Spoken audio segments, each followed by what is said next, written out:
AA2418.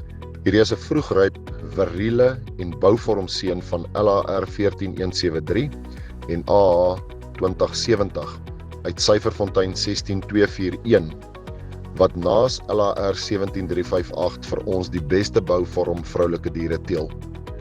Die besluit om die besonderse vroegryp 26 maande oue bil vir die mark aan te bied, is nie ligtelik geneem nie, maar sy ontwikkeling en besonderse teelwaardes het die deurslag gegee. Sy teelwaardes is bo-gemiddeld en presies waar ons dit wil hê, en met sy stamboom wat bykomend tot die reeds genoem gerekende voorouers insluit soos Syferfontein 1072 en Syferfontein 13233, is u hier op vaste grond. Ons behou 'n semenaandeel in die jongman vir al die regte redes en ons beplan om hom op verse te gebruik.